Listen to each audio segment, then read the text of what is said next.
I'm Michael Gregory. I'm working the wine harvest in Corsica, and in this video I'm going to demonstrate Archimedes Principle by showing you how to make a homemade hydrometer.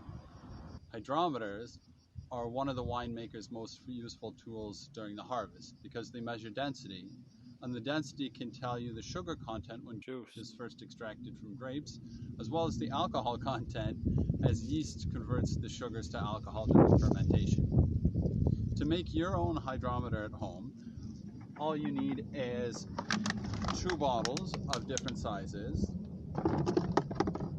a measuring tape or ruler, a knife or scissors to cut, and a marker or some kind of writing tool. Now I'm going to head inside, do a couple of calculations, and make my hydrometer. Now I'm inside and ready to assemble my hydrometer.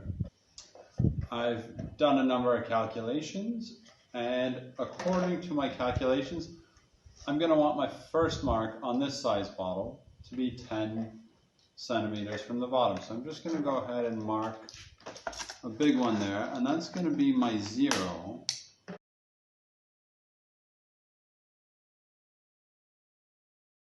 Now that this is assembled, I'm going to head down to the cellar to test it out on some grape juice and wine.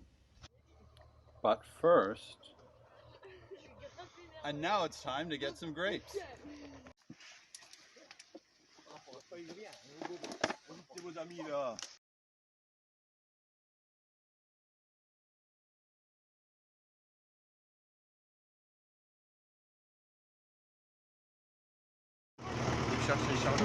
Now that we've got the grapes, let's head down to the cellar. Now I'm in the cellar of Antoine Marie Arena, who's serving me wine from a vat where it's been fermenting for a couple of days. It doesn't show up so well on camera, but the hydrometer floated just above the 1 line, indicating a density of about 1.02, which indicates that a lot of the sugar has already been converted to ethanol. Next, I'm going to test some grape juice that's been extracted earlier that day and is barely fermented.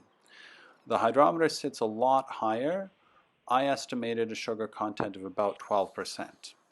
Now Antoine Marie is checking it with a professional hydrometer, and he finds the sugar content to be 13.2%. Thanks for watching. I hope you tried this experiment out at home. I'd like to say a big thank you to the whole Arena family and everyone who's welcomed me here in Corsica at the wine harvest. If you don't yet know the Arena's wines, I encourage you to look for them wherever you are in the world. And if you can, come to Patrimonio, come to Corsica. It's a beautiful place with beautiful people and beautiful wine.